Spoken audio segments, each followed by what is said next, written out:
Hello students, आप सभी का हमारे यूट्यूब चैनल में हार्दिक स्वागत है। आज के इस वीडियो में बात करने वाले हैं second grade previous year question paper की। तो आप सभी को अच्छे से पता होगा कि 7 वीडियो मैं ऑलरेडी अपलोड कर चुका हूं, जितने भी प्रीवियस ईयर क्वेश्चन पेपर हैं उनके, ठीक है।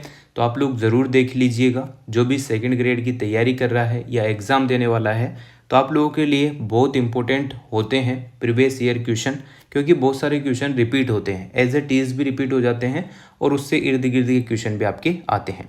तो वीडियो आप लोग पूरा देखिएगा। और आज हम सोल्व करेंगे 28 अक्टूबर 2018 का जो संस्कृत डिपार्टमेंट का जो पेपर था आपका, वही सोल्व करने वाले हैं। तो वीडियो आप लोग पूरा देखिएगा। और अगर आप चैनल पर नए हैं तो चैनल को सब्सक्राइब, वीडियो को लाइक और बेल आइकन ज़रूर दबा लीजिएगा। ये संस्कृत डिपार्टमेंट वाला पेपर नहीं है, ये आरपीएससी डायरेक्ट वाला जो पेपर है वही है, ठीक है ना। चलिए, आपको अच्छे से ये भी पता होगा कि 100 क्वेश्चन यहाँ पर आते हैं, 200 नंबर का ये पूरा पेपर रहता है, ठीक है। 40% मार्क्स आपके पासिंग के लिए होते हैं, SC ST के यहाँ पर 35% पास होने के लिए मार्क्स चाहिए होते हैं। 2 घंटे का ये पेपर रहने वाला है। चलिए, 1/3 यहाँ पर जो है नेगेटिव मार्किंग भी रहती है। अब सॉल्व करते हैं, पहले क्वेश्चन से स्टार्ट करते हैं और हिंदी इंग्लिश दोनों में आप लोगों को देखने को मिल जाएगा। पहला क्वेश्चन यहाँ पर आता है, एक सेकेंड, पहला क्वेश्चन यहाँ पर आता है, अबुल फजल ने किस दुर्ग के बारे में लिखा है कि यह इतनी ऊंचाई पर स्थित है कि नीचे से ऊपर की ओर देखने पर सिर से पगड़ी नीचे गिर जाती है। तो बहुत ही अच्छा क्वेश्चन है, बार बार ये रिपीट होता है। इसका आंसर हो जाएगा आपकी कुंभलगढ़ दुर्ग, ठीक है। यहाँ पर सेकंड ऑप्शन करेक्ट आंसर हो जाएगा। अबुल फजल ने कहा था कि कुंभलगढ़ दुर्ग के बारे में उन्होंने कहा था कि इतनी ऊंचाई पर स्थित है कि नीचे से अगर ऊपर की ओर देखते हैं तो सिर से पगड़ी नीचे गिर जाती है। बहुत सारी बार आया हुआ क्वेश्चन है, इसलिए थोड़ा ध्यान दे लीजिएगा। अगला क्वेश्चन यहाँ पर सेकंड नंबर, 25 मार्च 1948 को गठित राजस्थान संघ में निम्नलिखित देशी रियासतों का कौन सा समूह सम्मिलित नहीं था। तो यहाँ पर सम्मिलित नहीं था, ये ध्यान रखिएगा, नहीं वाला क्वेश्चन है। तो कौन नहीं था यहाँ पर? उदयपुर, डूंगरपुर, बांसवाड़ा और प्रतापगढ़ इसका करेक्ट आंसर हो जाएगा। अगले क्वेश्चन पर ध्यान दीजिएगा। अकबर के विरुद्ध चित्तौड़गढ़ आक्रमण, अकबर के विरुद्ध चित्तौड़गढ़ आक्रमण 1567 से 68 ईस्वी के समय कौन से लोक देवता युद्ध करते हुए मारे गए थे। तो कौन से लोक देवता मारे गए थे? तो वीर कल्ला जी इसका करेक्ट आंसर हो जाएगा। अगला क्वेश्चन आता है जो कि रिपीट होने की फिर संभावना है, संप सभा की स्थापना किसने की। यहाँ पर पूछा गया है कि संप सभा की स्थापना किसने की। तो गोविंद गिरी ने यहाँ पर जो है संप सभा की स्थापना की थी, ठीक है। चलिए, अगले क्वेश्चन पर देखिएगा। निम्नलिखित को सुमेलित कीजिए। एक तरफ शरीर के अंग दे रखे हैं और दूसरी तरफ आभूषण दे रखे हैं। तो शरीर के अंग और आभूषण को यहाँ पर जो है आप लोगों को मिलान करना है। पहला ऑप्शन है सिर। सिर में कौन सा आभूषण पहना जाता है? तो वो है मेमंद, ठीक है। यहाँ पर करेक्ट आंसर होगा सिर का 4 हो जाएगा। और बी वाला जो ऑप्शन है गला, गले में पहना जाता है क्या? हसली, ठीक है ना। कमर में क्या पहनी जाती है? कणकती पहनी जाती है, आपने घर में सुन भी रखा होगा। और पैर में क्या पहना जाता है? पैर में पहना जाता है रिमजोल। तो करेक्ट आंसर हो जाएगा 4th ऑप्शन, ठीक है ना। यहाँ पर करेक्ट आंसर कौन सा होगा? ये 4th ऑप्शन यहाँ पर करेक्ट आंसर हो जाएगा, ठीक है। 5वें नंबर का जो क्वेश्चन है उसका आंसर है 4th नंबर। अगले क्वेश्चन पर चलिएगा, 6ठा नंबर क्वेश्चन देखो। अकबर ने सर्वोच्च मनसब यानी कि 7 हजारी किस राजपूत शासक को दिया था। तो किस राजपूत शासक को दिया था? तो अकबर की तरफ से जो है राजा मानसिंह ही ज़्यादातर जो है युद्ध करते हुए पाए गए थे, एक राजपूत शासक थे, ठीक है ना। और उधर महाराणा प्रताप की साइड जो है कोई मुस्लिम था, वो इसमें था, ठीक है ना। तो मतलब एक तरफ जो हिंदू राजा थे उनके सेना में तो मुस्लिम था, और जो इधर मुस्लिम शासक थे उनकी सेना में जो राजपूत शासक था वो राजा मानसिंह था। तो अकबर की यहाँ पर जो है करेक्ट आंसर हो जाएगा राजा मानसिंह। अगला क्वेश्चन यहाँ पर देखो, रूठी रानी के नाम से कौन प्रसिद्ध है। तो रूठी रानी के नाम से यहाँ पर उमादेह प्रसिद्ध है, ध्यान रखिएगा। चलिए, अगले क्वेश्चन पर चलते हैं। निम्नलिखित को सुमेलित कीजिए। निम्नलिखित को सुमेलित कीजिए, ये क्वेश्चन आया हुआ है। तो देखो, सिंहतल, यहाँ पर जो है सिंहतल एक तरफ राम स्नेही संप्रदाय की शाखा है और एक तरफ प्रवर्तक बताए गए हैं। तो सिंहतल यहाँ पर हो जाएगा संत हरिराम दास का यहाँ पर प्रवर्तक थे। राम स्नेही संप्रदाय की ये शाखा थी सिंहतल। इसके बाद रेण जो है उसके हो जाएंगे संत दरियाव, खेड़ावा के जो हो जाएंगे संत रामदास और शाहपुरा के हो जाएंगे संत रामचरण। ठीक है ना। तो करेक्ट आंसर हो जाएगा सेकंड ऑप्शन, ये सेकंड ऑप्शन यहाँ पर सही आंसर होगा। अगला क्वेश्चन, बादशाह का प्रसिद्ध मेला राजस्थान के किस शहर में आयोजित होता है? तो बहुत अच्छा क्वेश्चन, यहाँ पर ये ब्यावर जिले में आयोजित होता है। ठीक है। अगले क्वेश्चन पर देखिएगा, सुमेलिखित करने वाला क्वेश्चन फिर से आपके सामने है। निम्नलिखित को सुमेलिखित कीजिए। तो ये क्वेश्चन हो सकता है आपको वापस से देखने को मिल जाए हो। तो यहाँ पर पहला ऑप्शन है हमीर हट। हमीर हट के लेखक कौन थे? वो थे चंद्रशेखर। हमीर महाकाव्य, इसके लेखक थे नयन चंद्र सूरी। कान्हड़ दे प्रबंध के जो लेखक थे वो कौन थे? कान्हड़ दे प्रबंधन के लेखक थे कौन? पद्मनाभ। पृथ्वीराज विजय के कौन थे? जयानक। तो करेक्ट आंसर हो जाएगा आपका फोर्थ ऑप्शन। ठीक है ना, करेक्ट आंसर फोर्थ ऑप्शन। अगला क्वेश्चन, निम्नलिखित में से सही सुमेलिखित नहीं है। क्वेश्चन को अच्छे से पढ़ना क्योंकि नहीं वाले क्वेश्चन ज़्यादातर पूछे जाते हैं। निम्नलिखित में से कौन सा सुमेलिखित नहीं है? तो यहाँ पर कालीबंगा जो है हनुमानगढ़ जिले में है। पहला ही ऑप्शन आपने जैसे ही पढ़ा करेक्ट हो जाएगा क्योंकि नहीं पूछा है आपसे। ठीक है ना। आहड़ उदयपुर में है, गणेश्वर सीकर में है और बेड़ाठ जयपुर में है। अगले क्वेश्चन पर आइएगा, छिद्रित मटका जिसमें दीपक जलता है किस नृत्य की विशेषता है? तो वो गुड़ला नृत्य है। याद रखना, एक छिद्रित मटका होता है जिसमें दीपक जलता हुआ रहता है, नृत्य किया जाता है, वो होता है गुड़ला नृत्य। अगले क्वेश्चन पर देखिएगा, इनमें से कौन बिजोलिया किसान आंदोलन से संबंधित नहीं है? यानी कि जिसने बिजोलिया किसान आंदोलन में अपना किसी भी प्रकार से कोई योगदान नहीं दिया। तो विजय सिंह पथिक ने तो योगदान दिया था, सीताराम दास इन्होंने योगदान दिया था, माणिक्यलाल वर्मा ने दिया था। यहाँ पर छगन लाल या छगन राज चौपासनी वाला ने जो है किसी प्रकार से संबंधित नहीं थे। तो करेक्ट आंसर 13वें नंबर जो क्वेश्चन है उसका करेक्ट आंसर हो जाएगा पहला ऑप्शन, छगन लाल या छगन राज। चलिए अगला क्वेश्चन देखो, कांग्रेस ने किस अधिवेशन में देशी राज्यों में स्वतंत्रता संघर्ष प्रारंभ करना स्वीकार किया? तो कौन से यहाँ पर जो है कौन से अधिवेशन में जो है कांग्रेस ने स्वतंत्रता संघर्ष प्रारंभ स्वीकार कर लिया था? तो वो था हरिपुरा अधिवेशन 1938। हरिपुरा अधिवेशन 1938 यहाँ पर करेक्ट आंसर हो जाएगा। 14 नंबर जो क्वेश्चन है उसका आंसर हरिपुरा अधिवेशन 1938 में। सन भी आप लोग याद रख सकते हैं। इसके बाद देखो, मेवाड़ के महाराणा राज सिंह के द्वारा किस राजकुमारी के साथ विवाह करने के कारण औरंगजेब उससे नाराज था? तो किससे? चारुमती से। ठीक है ना, चारुमती इसका करेक्ट आंसर होगा। फिर इसके बाद देखो, कन्नौज पर अधिकार हेतु चले त्रिपक्षीय युद्ध में राजपूताना के किस वंश के शासकों ने भाग लिया? तो राजपूताना के किस वंश के शासकों ने भाग लिया? तो वो थे गुर्जर प्रतिहार वंश। ठीक है। चलिए, खानवा के युद्ध में महाराजा संग्राम सिंह की सेना में कौन शामिल नहीं था? आपसे पूछा गया है कौन शामिल नहीं था। तो मोहम्मद लोदी यहाँ पर शामिल था, असरत खान मेवाती भी शामिल था, मालदेव राठौर भी शामिल था, पर यहाँ पर जो तीसरा ऑप्शन दिख रहा है आपको हासिम खान सूर, ये इसमें शामिल नहीं था। तो करेक्ट आंसर हो जाएगा तीसरा ऑप्शन, हाकिम खान सूर। अगला क्वेश्चन है, निम्नलिखित में से एक युग्म सही सुमेलिखित नहीं है पूछा है। ठीक है ना, तो नहीं है पूछा है तो यहाँ पर हो जाएगा द्वारकाधीश मंदिर कांकरोली में है, बिल्कुल। सुधा माता मंदिर भीनमाल में है, जालोर में, ठीक है। आई माता मंदिर बिलाड़ा, ये भी बिलाड़ा वाला भी ठीक है। पर यहाँ पर जो 18 नंबर में फोर्थ ऑप्शन है ज्वाला माता मंदिर तिलवाड़ा, ये गलत है। तो यहाँ पर गलत ही आपसे पूछा गया है, तो करेक्ट आंसर हो जाएगा आपका फोर्थ ऑप्शन। ठीक है। चलिए अगले क्वेश्चन पर आते हैं। यहाँ पर देखो, त्योहारों से संबंधित और तिथि से संबंधित एक क्वेश्चन है। विक्रम संवत के अनुसार एक वर्ष में आने वाले निम्नलिखित त्योहारों को क्रम से यानी कि प्रारंभ से अंत जमाइए। तो आपको पता होगा कि गणगौर पर जो है सारे त्यौहार खत्म हो जाते हैं। तो करेक्ट आंसर यहाँ पर आप लोग देखना, प्रारंभ से अंत की तरफ चलेंगे अपन, है ना। तो प्रारंभ से अंत की तरफ चलते हैं। तो पहला ऑप्शन यहाँ पर करेक्ट आंसर हो जाएगा पहला ही ऑप्शन, ठीक है ना, पहला ऑप्शन यहाँ पर हो जाएगा। सबसे पहले गणगौर, फिर उसके बाद कृष्ण जन्माष्टमी, फिर जन्माष्टमी के बाद यहाँ पर गणेश चतुर्थी आती है, और फिर लास्ट हो जाएगा आपका यहाँ पर दिवाली। ठीक है, इस टाइप से कुछ प्रोसेस चलेगा। तो करेक्ट आंसर पहला ऑप्शन यहाँ पर हो जाएगा। अगला क्वेश्चन, पिछवाई चित्रकला कहाँ की प्रसिद्ध है? तो बहुत प्यारा क्वेश्चन है, नाथद्वारा की। ठीक है, चलिए 2011 की जनगणना के अनुसार निम्नलिखित में से किसका जनसंख्या घनत्व सर्वाधिक है? किसका जनसंख्या घनत्व सर्वाधिक है ये पूछा गया है, तो पांडुचेरी का।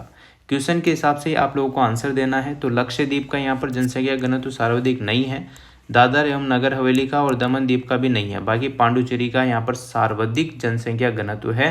तो करेक्ट आंसर सेकंड ऑप्शन हो जाएगा। बिरला सीमेंट वर्क्स अवस्थित है? तो बिरला सीमेंट वर्क्स कहाँ पर अवस्थित है? तो वो है चित्तौड़गढ़ में। ठीक है ना, चित्तौड़गढ़ जो है इसका करेक्ट आंसर होगा। राजस्थान का अक्षांशीय विस्तार क्या है?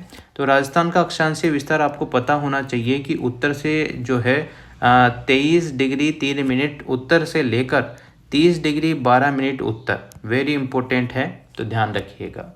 चलिए अगले क्वेश्चन पर आइएगा। सेशन को शेयर वेयर और वीडियो को लाइक वाइक कर दिया करो। चलो देखो, निम्नलिखित में से राजस्थान के किन जिलों की सीमा रेखा गुजरात से मिलती है? तो गुजरात से जो अपने लास्ट छोर के जो भी जिले हैं उनकी सीमा रेखा मिलती है। तो यहाँ पर जो है पहला ऑप्शन सिरोही, दूसरा ऑप्शन यहाँ पर डूंगरपुर है, और चौथा ऑप्शन बांसवाड़ा भी है। प्रतापगढ़ की यहाँ पर गुजरात से कोई सीमा नहीं मिलती है। तो चॉइस का करेक्ट आंसर क्या हो जाएगा? सिरोही, डूंगरपुर और बांसवाड़ा। तो तीसरा ऑप्शन यहाँ पर करेक्ट होगा। ठीक है ना, गुजरात की सीमा किस जिले से, राजस्थान के किन जिलों की सीमा जो है गुजरात से मिलती है? तो सिरोही, डूंगरपुर और Banswara will be the correct answer. अगला क्वेश्चन, सोम एक सहायक नदी है, किसकी सहायक नदी है? तो माही की जो है सहायक नदी है। ठीक है ना, डूंगरपुर बांसवाड़ा जो माही बजाज सागर परियोजना बांध वगैरह ये चीज़ें हैं, तो ये दक्षिण एरिया टाइप में है। तो सोम की एक सहायक नदी कौन सी है? माही। ठीक है, चलिए अगला क्वेश्चन, विश्व पर्यावरण दिवस, ये तो आपको पता ही होगा 5 जून को मनाया जाता है विश्व पर्यावरण दिवस। ठीक है, चलो विश्व पर्यावरण दिवस 2018 का थीम मुद्दा, अब आपसे 2025 का थीम मुद्दा भी पूछ सकते हैं, तो ध्यान दे लीजिएगा। यहाँ पर विश्व पर्यावरण दिवस 2018 का थीम मुद्दा क्या है?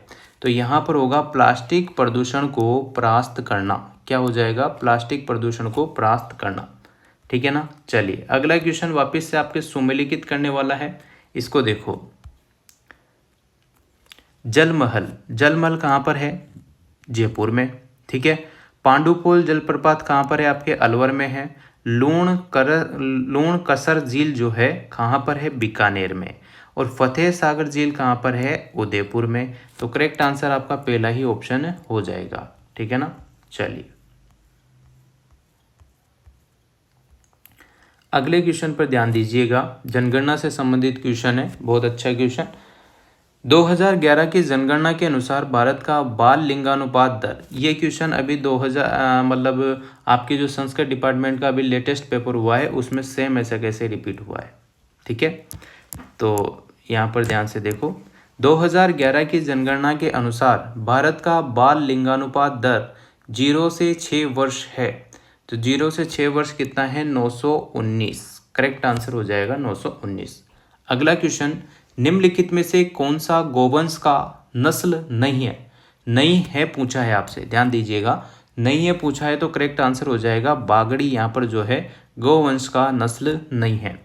पवनों की दिशा में विचलन जिसके कारण होता है वह है, पवनों की दिशा में विचलन जिसके कारण होता है वह है रोटेशन, यानी कि परिभ्रमण यहाँ पर करेक्ट आंसर होगा। अगला क्वेश्चन सूची वाला है, यानी कि मिलान आप लोगों को करना है। तो यहाँ पर देखो, पहला ऑप्शन यहाँ पर सूची फर्स्ट सूची सेकंड आपको देखने को मिल रहा होगा। इसमें आता है चैलेंजर कटक। चैलेंजर कटक जो है ये आपके कहाँ पर है, ये आपसे पूछा गया है। तो ये पड़ता है आपके दक्षिण अटलांटिक महासागर में। कहाँ पर पड़ता है मेरे भाई? दक्षिण अटलांटिक महासागर में। तो पहला का चैलेंजर कटक जो है दक्षिण अटलांटिक महासागर में है। फिर आता है अल्बाट्रोस कार्डिलेरा, ये कहाँ पर है? दक्षिणी प्रशांत महासागर में। कहाँ पर है? दक्षिणी प्रशांत महासागर में। एजोर द्वीप जो है आपके उत्तरी अटलांटिक महासागर में है। और लास्ट में आपके बचता है यहाँ पर क्या? क्यूरिल द्वीप, ये है उत्तरी प्रशांत महासागर में। तो करेक्ट आंसर आपका जो सेकंड ऑप्शन दिख रहा है यही इसका करेक्ट आंसर हो जाएगा। चलिए अगला क्वेश्चन, निम्नलिखित में से कौन सा एक ठंडे पवन का उदाहरण नहीं है? ठंडे पवन का उदाहरण नहीं है तो वो हो जाएगा जोंडा। ठीक है, जोंडा इसका करेक्ट आंसर होगा। अगले क्वेश्चन पर चलते हैं। राजस्थान में भामाशाह स्वास्थ्य बीमा योजना के अंतर्गत अधिकतम बीमा राशि कितनी है? तो 3 लाख रुपए है। ठीक है, भामाशाह स्वास्थ्य बीमा योजना के अंतर्गत। इसके बाद 2011 की जनगणना के अनुसार राजस्थान में ग्रामीण महिला साक्षरता दर पूछी गई है तो 45.8% इसका करेक्ट आंसर हो जाएगा। ग्रामीण महिला साक्षरता दर याद रखेंगे 45.8%। 35 नंबर क्वेश्चन है, निम्नलिखित में से राजस्थान के राष्ट्रीय उद्यान है? निम्नलिखित में से राजस्थान के राष्ट्रीय उद्यान है तो करेक्ट आंसर क्या होगा इसका? देखो एक सेकेंड। क्वेश्चन नंबर 35, निम्नलिखित में से राजस्थान के राष्ट्रीय उद्यान है तो कौन सा है? एक तो मुकुंदरा हिल्स है, ठीक है, एक रणथंभौर राष्ट्रीय उद्यान है और एक केवलादेव घना, ये भी राष्ट्रीय उद्यान है। बाकी ये नेशनल चंबल सेंचुरी ये तो कोई सा भी नहीं है। तो करेक्ट आंसर आपका हो जाएगा यहाँ पर सेकंड ऑप्शन। ठीक है, चलिए अगले क्वेश्चन को देखो। होकाइडो एवं होन्शु विभाजित होता है, किसमें विभाजित होता है? ये होता है सुगारू जल डमरू मध्य। ठीक है, जल डमरू मध्य में ये होता है सुगारू जल डमरू मध्य। ठीक है, करेक्ट आंसर तीसरा ऑप्शन है 36 नंबर क्वेश्चन का। यह क्वेश्चन एक आना तय है। कोपेन के जलवायु वर्गीकरण के अनुसार राजस्थान के किस प्रदेश में AW प्रकार की जलवायु पाई जाती है? तो कौन से में पाई जाती है? ये दक्षिणी जो एरिया है, दक्षिणी प्रदेश में पाई जाती है AW प्रकार की जलवायु। इसके बाद अगले क्वेश्चन पर आइएगा। निम्नलिखित में से किस पर्वत श्रेणी का जन्म हर्षिनियल काल में हुआ? ये आपसे पूछा गया है तो वो है यूराल पर्वत श्रेणी। कौन सी? यूराल पर्वत श्रेणी का जन्म जो है हर्षिनियल काल में हुआ है। इसके बाद 2016 और 17 में किसके साथ भारत का व्यापार घाटा प्रतिशत में सर्वाधिक था? तो एशिया के साथ। किसके? एशिया के साथ यहाँ पर सर्वाधिक घाटा था, नुकसान था। अगला क्वेश्चन है, निम्नलिखित में से कौन सा सही सुमेलित है? तो महादेवी की सहायक नदी है हांसदो, कृष्णा की पाण ही तो नहीं है, गोदावरी की मूसी भी नहीं है, तापी की उमंग भी नहीं है। तो सही पूछा है तो पहला ही ऑप्शन इसका सही हो जाएगा, महादेवी हसदो, सहायक नदी है हसदो।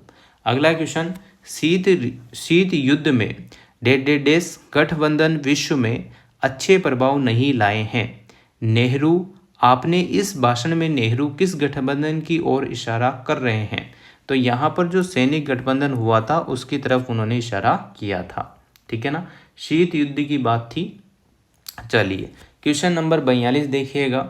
राजस्थान के निम्नलिखित राज्यपालों में से कौन राज्यपाल बनने के पूर्व राजस्थान लोक सेवा आयोग RPSC के सदस्य रहे हैं?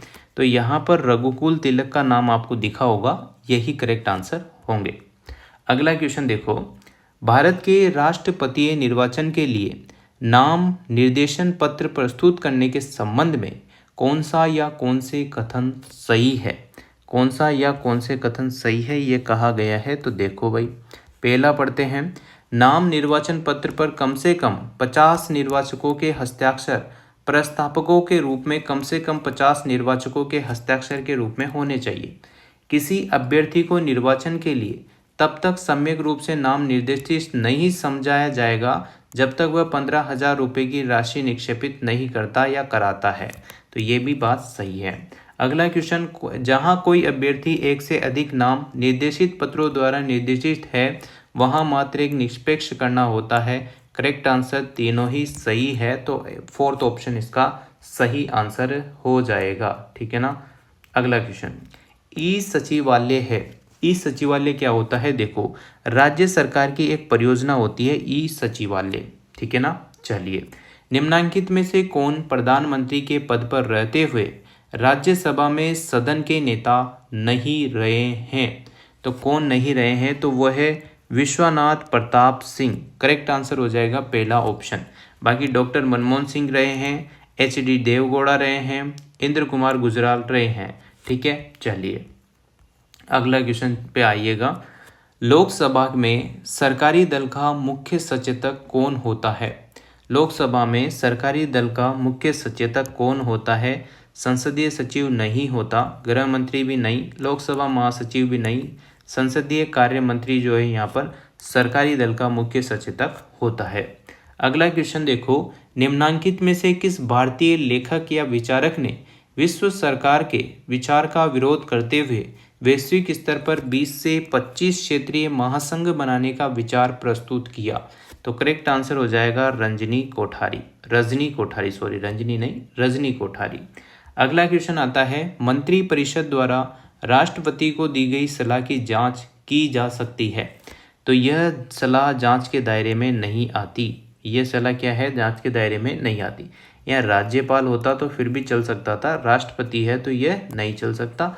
तो यहाँ पर जो है आपके करेक्ट आंसर हो जाएगा, यह जांच जो है आपके दायरे में नहीं आती, सलाह जांच के दायरे में नहीं आती, फोर्थ ऑप्शन। चलिए अगले क्वेश्चन पर ध्यान दो, 49 नंबर क्वेश्चन देखो। यहाँ पर एक तरफ मुख्यमंत्री दे रखे हैं और उनके टाइम पर जो राज्यपाल थे उनके बारे में जिक्र किया गया है। तो भैरव सिंह शेखावत के टाइम पर जो है रघुकुल तिलक थे यहाँ पर राज्यपाल, ये भैरव सिंह शेखावत मुख्यमंत्री थे उस टाइम। और अगर बरकतुल्लाह खान के समय कौन थे? सरदार जोगेंद्र सिंह। और मोहनलाल सुखाड़िया के टाइम थे डॉक्टर संपूर्णानंद। और वसुंधरा राज्य के टाइम पर जो राज्यपाल थे वो थे मदन लाल खुराना। यानी कि पहला ऑप्शन इसका सही आंसर हो जाएगा, ठीक है ना। 49 में 1 आंसर है। अगला क्वेश्चन देखो, ब्लैक स्किन व्हाइट मास्क नामक पुस्तक का लेखक कौन है? तो यह आपको पता होगा कौन है, फ्रेज फेनोन। कौन है? फ्रेज फेनोन इसका करेक्ट आंसर हो जाएगा। अगले क्वेश्चन पर आते हैं। देखो, भारत के संविधान में महान्यायवादी के पद का विचार किस देश से लिया गया है? तो किससे लिया गया है? ब्रिटेन से लिया गया है। नीति निर्देश तत्व कहाँ से लिए गए हैं? आयरलैंड से लिए गए हैं। इस प्रकार से एक क्वेश्चन वेरी इंपॉर्टेंट बन जाता है, इसी टाइप से आएगा। कनाडा से क्या लिया गया है, ऑस्ट्रेलिया से क्या लिया है, ये पढ़ लीजिएगा। अगला क्वेश्चन, भारत के संविधान के अनुच्छेद 40 का संबंध है। अनुच्छेद 40 का संबंध यहाँ पर जो है पंचायती राज्य से है। तीसरा ऑप्शन होगा इसका सही जवाब। अगले क्वेश्चन पर देखो, UNFCCC United national framework convention on climate change कब लागू हुआ? तो ये हुआ था 21 मार्च 1994 को, ठीक है ना। चलिए अगले क्वेश्चन पर ध्यान दो, 54 नंबर क्वेश्चन, संयुक्त राष्ट्र सुरक्षा परिषद के अस्थायी सदस्य के रूप में भारत का कुल कार्यकाल रहा है। सितंबर 2018 तक ही आप लोगों को इसका कैलकुलेट करके बताना है। तो करेक्ट आंसर हो जाएगा 14 वर्ष, ठीक है। किसका पूछा है? संयुक्त राष्ट्र सुरक्षा परिषद का अस्थायी सदस्य के रूप में भारत का कुल कार्यकाल, तो ये हो जाएगा 14 वर्ष। अगले क्वेश्चन पर आइएगा, राज्य मानवाधिकार आयोग के सदस्यों की चयन समिति की अध्यक्षता करता है कौन? करता है मुख्यमंत्री। कौन? मुख्यमंत्री। अगला, निम्नलिखित में से किस लेखक ने यह चिंता व्यक्त की थी कि भारत का राष्ट्रपति संविधान द्वारा प्रदत्त शक्तियों को हस्तगत कर तानाशाह बन सकता है? तो वो होता है एलन ग्लेडहिल। एलन ग्लेडहिल यहाँ पर करेक्ट आंसर होगा। अगला क्वेश्चन है 57 नंबर, 1935 के भारत सरकार अधिनियम में पृथक निर्वाचन प्रतिनिधि में किन्हें स्थान नहीं दिया गया था? किन्हें स्थान नहीं दिया गया था? तो पारसी जो समुदाय था उसको नहीं दिया गया था। अगला क्वेश्चन है, परमाणु अप्रसारण संधि को संयुक्त राष्ट्र महासभा द्वारा स्वीकार किया गया है? तो वो जून 1968 में स्वीकार किया गया था। कब किया गया था? जून 1968 में यहाँ पर जो है स्वीकार किया गया था। चलिए अगले क्वेश्चन पर आते हैं, निम्नलिखित में से कौन सी पुस्तक के लेखक डॉक्टर BR अम्बेडकर नहीं है? कौन सी पुस्तक जो बी आर अम्बेडकर ने नहीं लिखी थी, तो यहाँ पर वी दी पीपल नहीं लिखी थी। बाकी अगर हम बात करें इसकी, the problem of the rupee इसको लिखा था। Pakistan for the partition of India ये भी लिखी थी। द बुद्धा एंड हिज धम्मा ये भी लिखी थी। ठीक है मेरे भाई, ये सही है। चलिए अगला क्वेश्चन देखो, निम्नांकित में से कौन युग्म सही सुमेलित नहीं है, ये पूछा गया है। तो जयप्रकाश नारायण संपूर्ण क्रांति इनके विचार थे। दीनदयाल उपाध्याय एकात्मक मानवतावाद था। एम एन राय नव मानववाद था। और यहाँ पर जो नहीं वाला क्वेश्चन है उसका आंसर हो जाएगा राम मनोहर लोहिया अफवाह सिद्धांत। करेक्ट आंसर है इसका। ठीक है ना, नहीं वाला पूछा है तो नहीं वाला यही होगा। अगला क्वेश्चन है, निम्नांकित में से कौन सरकारिया आयोग के सदस्य रहे हैं। सरकारिया आयोग के सदस्य वी शिवारमन। कौन? बी शिवारमन यहाँ पर करेक्ट आंसर है। अगला क्वेश्चन 62 नंबर, व्यक्तिगत रूप से 62 नंबर क्वेश्चन है, इसको देखो। व्यक्तिगत रूप से मैं इस बात को कोई महत्व नहीं देता कि इसे आप संघीय संविधान या एकात्मक संविधान अथवा किसी अन्य नाम से भी पुकारते हैं। अगर संविधान हमारे उद्देश्य को पूरा करे तो नाम से कोई फर्क नहीं पड़ता। यह कथन किसका था? डॉक्टर राजेंद्र प्रसाद का। किसका था ये कथन? डॉक्टर राजेंद्र प्रसाद का ये कथन था। किसका था? डॉक्टर राजेंद्र प्रसाद का ये कथन था। चलिए अगले क्वेश्चन पर ध्यान दो। 63, वर्तमान राज्य सरकार 2013 से लेकर 2018 में रहे मुख्य सचिवों का सही समूह पूछा है। तो यहाँ पर राजीव महर्षि, सी एस राजन, ठीक है, राजीव महर्षि, सी एस राजन, अशोक जैन। करेक्ट आंसर हो जाएगा आपका तीसरा ऑप्शन। अगले क्वेश्चन पर देखिएगा, 123 समझौता और हाइड एक्ट किससे संबंधित है, ये पूछा है। तो भारत अमेरिका असैनिक परमाणु समझौता इससे संबंधित है 123 समझौता और हाइड एक्ट। ग्राम सभा के सदस्य होते हैं, तो मतदाता सूची में दर्ज ग्राम के सभी निवासी ग्राम सभा के सदस्य होते हैं। इसके बाद है, अप्रैल 2018 को ग्राम स्वराज अभियान के तहत राजस्थान के कितने गांवों में मिशन इंद्रधनुष टीकाकरण अभियान संचालित किया गया है? तो 599, यानी कि 600 में एक कम। चलिए अब अगला क्वेश्चन है, अपूर्वी चंदेला और ओम प्रकाश मिथरवाल का संबंध है। इनका संबंध किससे है? तो निशानेबाजी से इनका संबंध है। चलिए, वैज्ञानिकों के किस जिले से 4.7 करोड़ वर्ष पुराने जीवाश्म हाल ही में प्राप्त हुए हैं? तो जैसलमेर से प्राप्त हुए हैं, याद रखना, 4.7 करोड़ वर्ष पुराने। अगला क्वेश्चन, प्रदेश का पहला 3 दिवसीय orchid festival, very important, orchid festival कहाँ संपन्न होता है? तो कहाँ संपन्न हुआ? उदयपुर में हुआ था। ठीक है ना।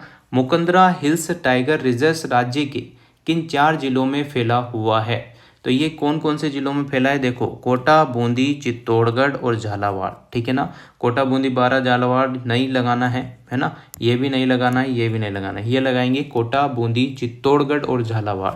ठीक है। अगला क्वेश्चन आता है, प्रदेश का पहला डिफेंस कैरियर इंस्टीट्यूट कहाँ खोला गया है? तो कहाँ खोला गया है? सीकर में। सीकर में यहाँ पर करेक्ट आंसर हो जाएगा। मुख्यमंत्री वसुंधरा राजे ने भामाशाह टेक्नो हब का उद्घाटन 17 सितंबर 2018 को कहाँ किया था? तो वो किया था जयपुर में। इसके बाद आता है 73, हाल ही में राजस्थान के किन जिलों में पोटास के अकुत भंडार मिले हैं?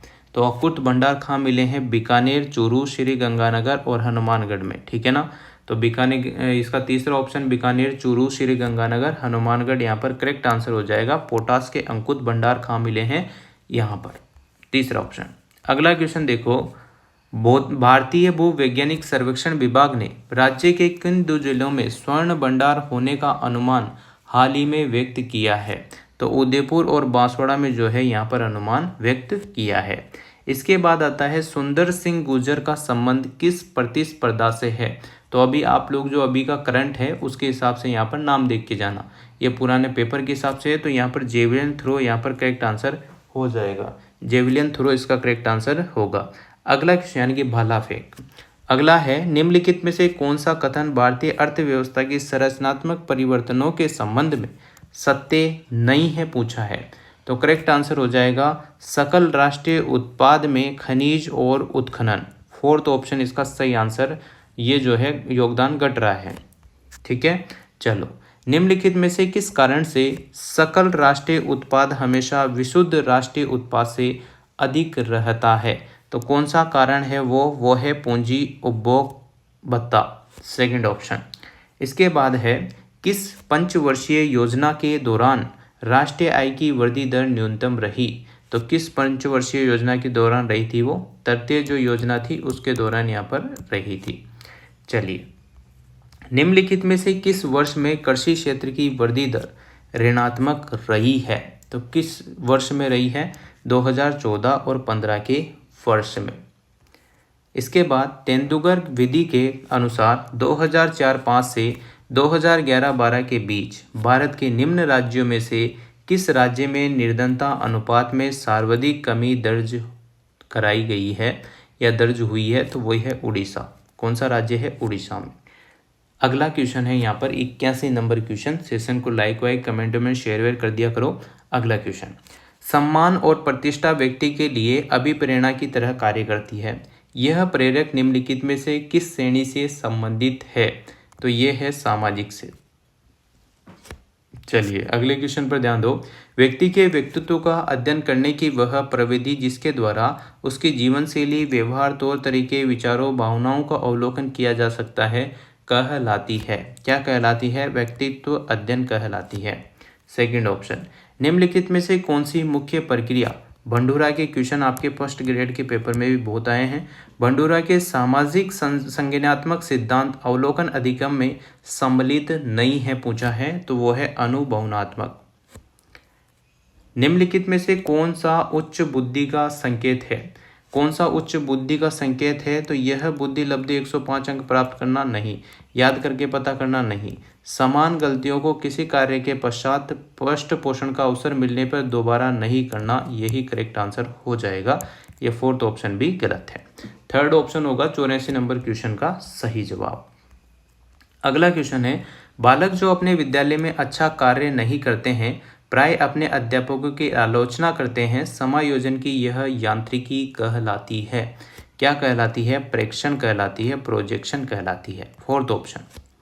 अगला है, एच शेल्डन ने सभी मनुष्यों के शारीरिक आयामों का गोलकाय, मध्यकाय, लंबकाय श्रेणियों में विभक्त किया है। व्यक्तित्व का यह सिद्धांत कहलाता है। क्या कहलाता है? प्रारूप सिद्धांत या प्रकार सिद्धांत यहाँ पर है कहलाएगा। अगला क्वेश्चन है, निम्नलिखित में से कौन सा कथन बालक और प्रौढ़ संवेगों के लिए सही नहीं है?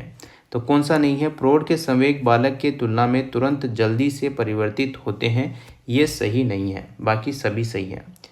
टॉरेंस के सृजनात्मकता मापन के परीक्षणों में निम्नलिखित में से कौन सा कार्य संबंधित नहीं है? ठीक है ना, नहीं बहुत आते हैं तो इनको ध्यान से पढ़ेंगे। एक लंबी कविता को याद करना, इसका करेक्ट आंसर हो जाएगा सेकेंड। फिर आता है, निम्नलिखित में से कौन सी अवस्था में शारीरिक विकास की दर सबसे धीमी गति से होती है? रिपीटेड क्वेश्चन है, बाल्यावस्था। करेक्ट आंसर होगा बाल्यावस्था। अगला आता है यहाँ पर, केटल का संस्कृति मुक्त परीक्षण बुद्धि का एक प्रकार का परीक्षण है। तो एक प्रकार का परीक्षण है तो वो हो जाएगा अशाब्दिक परीक्षण। यहाँ पर करेक्ट आंसर होगा तीसरा ऑप्शन। ठीक है ना। चलो 91, धीमी गति से सीखने वाले बालकों के लिए निम्नलिखित में से कौन सा प्रावधान सर्वाधिक उपयुक्त होता है? तो वो होता है उपचारात्मक शिक्षण। फिर आता है, निम्नलिखित में से कौन सा कथन एक बालक का एक व्यक्ति के रूप में विकास के बारे में सही है? तो यहाँ पर हो जाएगा विकास एक संचयी प्रक्रिया है, तीसरा ऑप्शन। फिर आता है, एक अध्यापक के लिए शिक्षा मनोविज्ञान का शैक्षिक नियतार्थ है। तो वो कौन सा है? बालकों और विद्यार्थियों को समझना, यह है आपका शैक्षिक नियतार्थ। 94 नंबर क्वेश्चन देखो, एक कक्षा में विद्यार्थी समूह में एक परियोजना पर मिलकर कार्य करते हैं, एक उदाहरण है, यानी कि मिलकर कार्य करते हैं तो वह है सामाजिक निर्मितिवाद उपागम का उदाहरण। फिर 95 नंबर क्वेश्चन देखो, रोहन बाहुबली की नवीनतम चित्रकथा की पुस्तक पढ़ रहा है क्योंकि वह यह देखने के इंतजार नहीं कर सकता कि बाहुबली और उसके परिवार के साथ क्या घटित हुआ। यह सर्वोत्तम उदाहरण है, यह होगा केवल आंतरिक अभिप्रेरणा का। ठीक है ना, पहला option will be the correct answer. अगला क्वेश्चन आता है 96 नंबर। बुद्धि के त्रितंत्रीय त्रैआयिक सिद्धांत के अनुसार बुद्धि विश्लेषण, सृजनशील और व्यवहारिक रूप से अंतर्गत आते हैं। बुद्धि के सिद्धांत का विकास किया है। इसका सिद्धांत का विकास किसने किया था? रॉबर्ट जे स्टर्नबर्ग ने। सेकंड ऑप्शन होगा इसका सही जवाब। अगला क्वेश्चन आता है, निम्नलिखित में से कौन सा कथन शिक्षा मनोविज्ञान की प्रकृति से संबंधित नहीं है? तो यहाँ पर नहीं पूछा है, तो यह एक मानवीय विज्ञान है, ये बात सही नहीं है, बाकी ये बातें सही है। चलिए अगले क्वेश्चन पर ध्यान दो। 98 नंबर क्वेश्चन है मिलान वाला। कॉलम फर्स्ट से कॉलम सेकंड को यहाँ पर मिलान करना है। ठीक है, देखो मनोविश्लेषण, पहला ऑप्शन है मनोविश्लेषण। ये इसकी जो मनोवैज्ञानिकों के नाम है, ठीक है ना। तो मनोविश्लेषण जो यहाँ पर आ जाएगा सिगमंड फ्राइड। ठीक है, फिर आता है व्यवहारवाद, वो आता है C.L. हल। फिर आता है गेस्टाल्ट या समग्रता, इसका आ जाएगा मैक्स वदिगमर। निर्मितिवाद का आ जाएगा लेव वागोस्की। ठीक है, तो करेक्ट आंसर हो जाएगा आपका ये तीसरा ऑप्शन दिख रहा है आपको, यही सही जवाब है। अगला क्वेश्चन देखो 99। विगत अधिनियम द्वारा वर्तमान अधिगम का धनात्मक सरलीकरण सुसाध्य उदाहरण के तौर पर योग द्वारा गुणों में सहायता करना, इस प्रकार का अधिगम स्थानांतरण कहलाता है। क्या कहलाता है? अनुक्रमिक स्थानांतरण कहलाता है। सेकंड ऑप्शन हो जाएगा इसका सही जवाब। अगले क्वेश्चन पर और लास्ट क्वेश्चन है ये सेशन का। बालकों के आत्म प्रत्यय विकास के लिए निम्नलिखित में से कौन सा तरीका उपयुक्त नहीं है? तो कौन सा तरीका उपयुक्त नहीं है? समस्या से बचने के लिए सलाह देना, ये तरीका सही नहीं है। बाकी सभी जो ऑप्शन है वो सही है, यही नहीं है। तो नहीं पूछा था, तो नहीं का जवाब आ जाएगा पहला ऑप्शन। ठीक है, तो इस प्रकार से हमने सेकंड ग्रेड के जो प्रीवियस ईयर पेपर सॉल्यूशन है उसमें यहाँ पर 28 अक्टूबर 2018 का जो पेपर हुआ था, ग्रुप ए वाले जो स्टूडेंट थे उनका, तो सॉल्व करा दिया है। इसी टाइप से आप लोगों के अभी भी क्वेश्चन आएंगे, और ये वही क्वेश्चन है प्रीवियस ईयर जो आपके अब रिपीट होंगे और होते हैं। ठीक है, तो thank you so much. Video अगर आपको अच्छी लगी हो तो like, comment, share and subscribe.